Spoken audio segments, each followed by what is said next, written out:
आज रात जब शहर की रोशनियां मध्यम हो चुकी थीं और सड़कों पर ज्यादातर लोग वापस अपने घरों को जा चुके थे, मैं एक पुराने होटल के सामने खड़ा था। इस होटल के बारे में हमेशा कुछ न कुछ मुख्तलिफ सुनने को मिलता था। कुछ लोग कहते थे कि ये होटल आसिफजादा है, कुछ कहते थे कि यहाँ जो भी ठहरता है वो कुछ दिनों बाद गायब हो जाता है। मैंने कभी इन बातों को संजीदगी से नहीं लिया था, लेकिन आज कुछ ऐसा हुआ जो मैं कभी नहीं भुला पाऊंगा। मेरे कदम खुद ब खुद होटल की जानिब बढ़ने लगे, जैसे कोई ताकत मुझे अपनी तरफ खींच रही हो। अंदर दाखिल होते ही एक अजीब सा सन्नाटा मेरी समात में आया। कमरा वही था जैसे इस होटल में आने वाले तमाम लोगों ने उसे बयान किया था। दीवारों पर पुरानी तस्वीरें, एक स्याह रंग का फूलदार पर्दा और छत पर टूटे हुए बल्ब की रोशनी। मैंने अपने दिमाग को झटक कर कमरे का जायजा लेना शुरू किया। मैंने दरवाज़ा बंद किया और बैठने के लिए बिस्तर की तरफ बढ़ा। एक अजीब सी महसूसात मेरे अंदर घूम रही थी, लेकिन मैंने इस ख्याल को नज़रअंदाज किया और दराज से अपना सामान निकालने लगा। फिर अचानक एक आवाज़ सुनाई दी, शुक्रिया, तुम आ गए।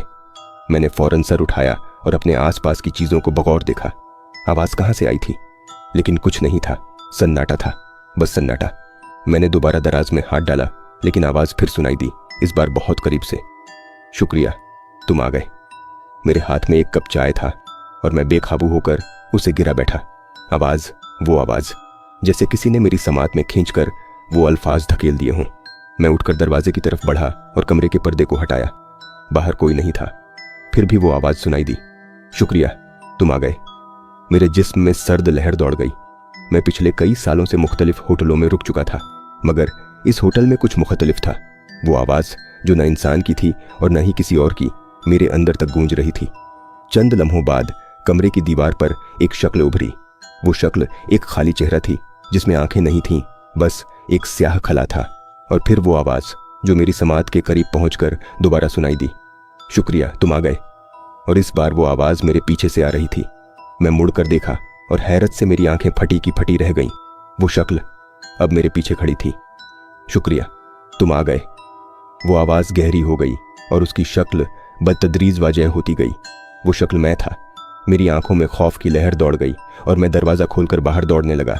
लेकिन जब मैं बाहर आया, वहाँ वो शहर नहीं था जिससे मैं वाकिफ था। दूर दूर तक कोई नहीं था। सड़कें सुनसान और तारीक हो चुकी थीं। वो आवाज़ फिर सुनाई दी, लेकिन इस बार ये सिर्फ मेरे दिमाग में थी, शुक्रिया, तुम आ गए। अब तुम हमेशा के लिए यहाँ हो। मेरे कदम रुक गए और मैंने आखिरी बार दरवाज़ा बंद होने की आवाज़ सुनी। अब मैं इस शहर का हिस्सा हूँ जो कभी नहीं था।